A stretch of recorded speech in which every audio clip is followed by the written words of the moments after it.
कहल गई कि पिया बोले ना ही हमसे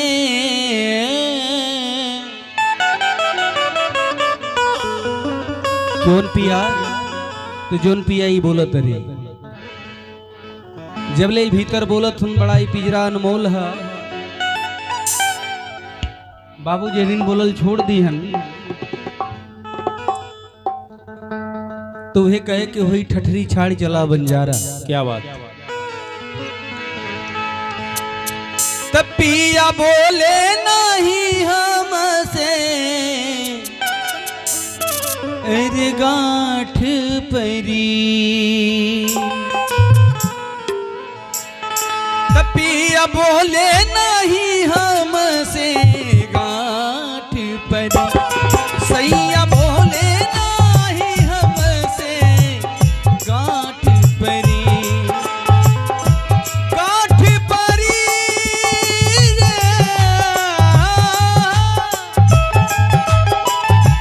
गांठ परी रे गांठ परी रे गांठ परी पालम बोले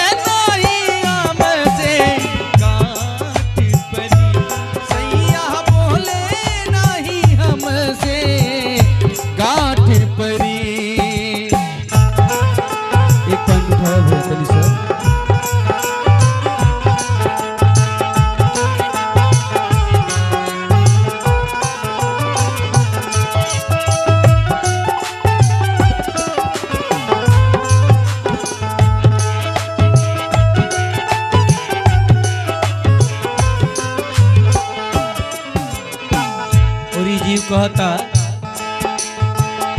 सुतल रहली मुसैया संगे से जिया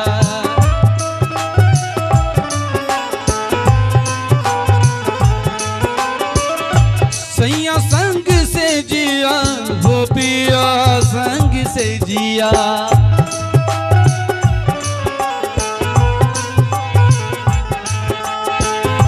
सुतल रहली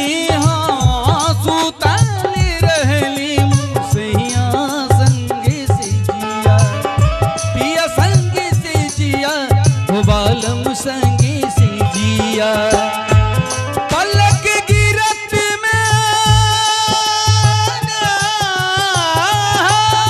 क्या बात है क्या बात है। ब्रजेश ब्रजेश ए माता जी के स्वर्गीय हमारे छोटे सुपुत्र हम लोग के बड़े ही परम मित्र और बड़े ही अजीज हमारे बड़े भैया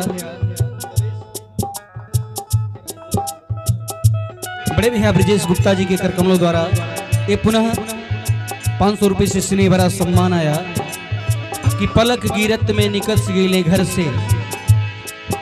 उतना ही इस जीव का शरीर से संबंध होता है।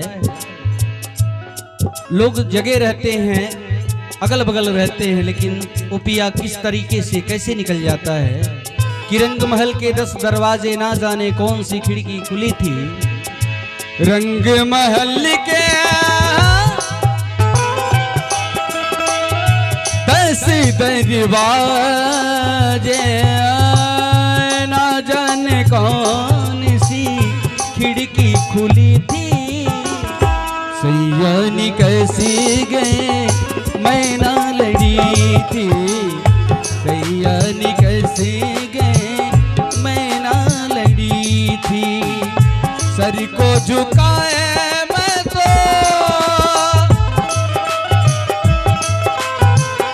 सर को झुकाए मैं तो चुप के खड़ी थी सैयानी कैसी गए मैं ना लड़ी थी सैयानी कैसी गए मैं ना लड़ी थी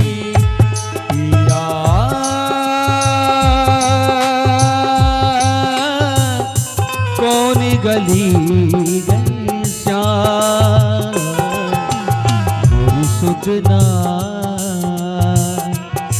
लीनी है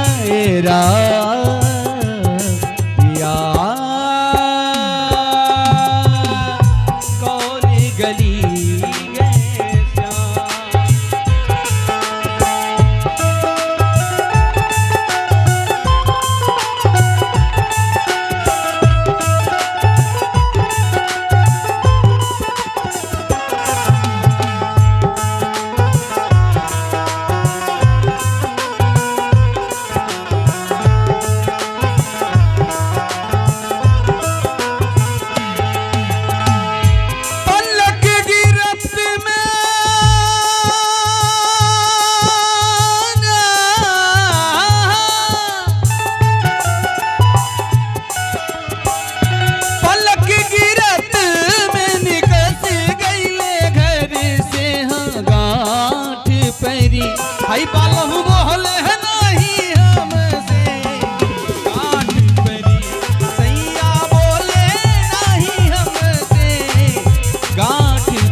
और कहल गई जो जनती सैया मोरा हुई है दगा बजीवा,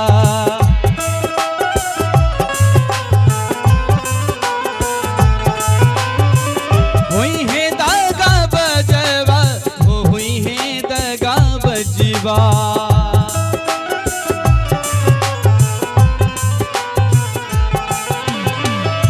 जनती जी सैया मोरा,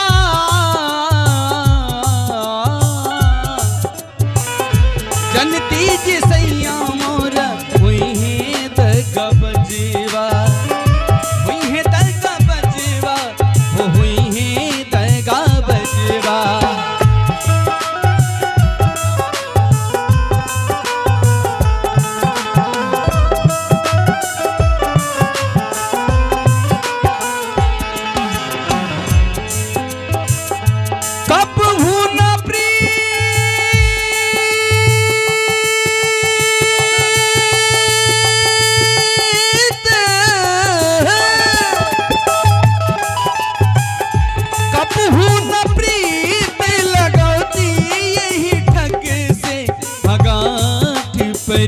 हबालम बोले नहीं हमसे गाठ परी, हसैया बोले नहीं हमसे गाठ परी।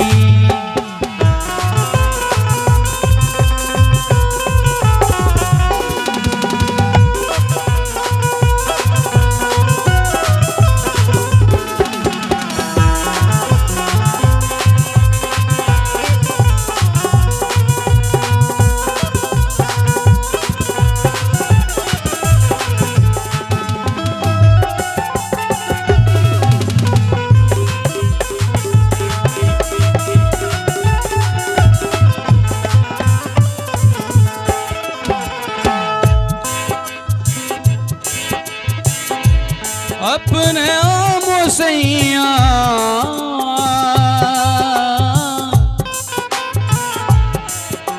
सैया सैया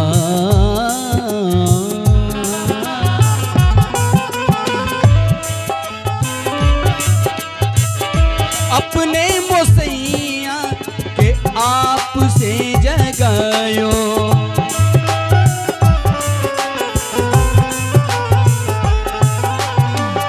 आप से जगायो साधु, आप से जगायो।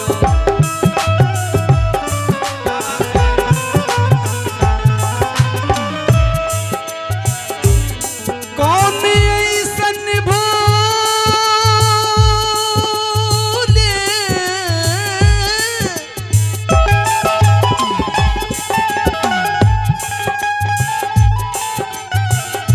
कौन ऐसन भूले भइल यही जग में गाठ परी, कौन ऐसन भूल भइल यही जग से गाठ परी।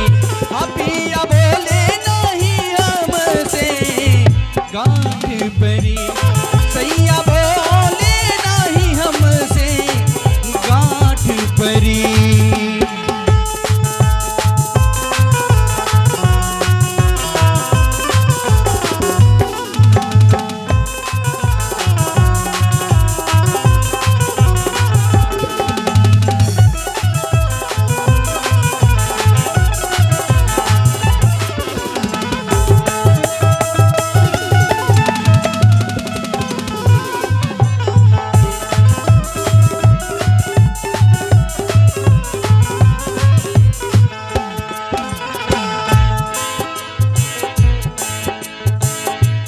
गीत की आखिरी कड़ी में कहना है, गोविंद के गुरु भीखा साहिब,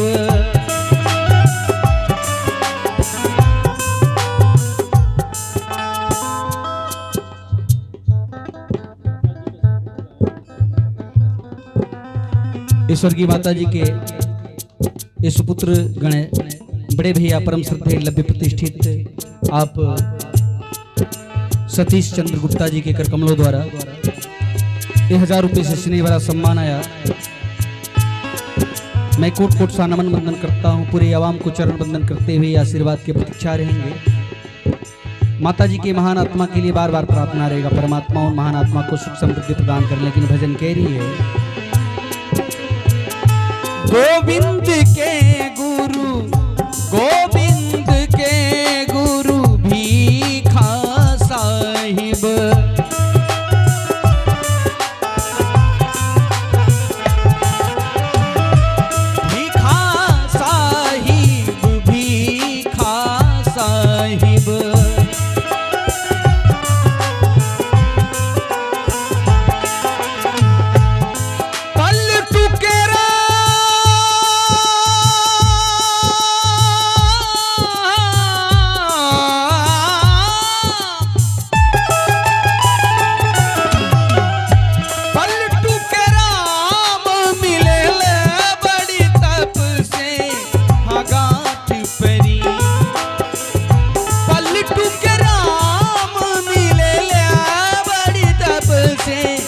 गांठ पे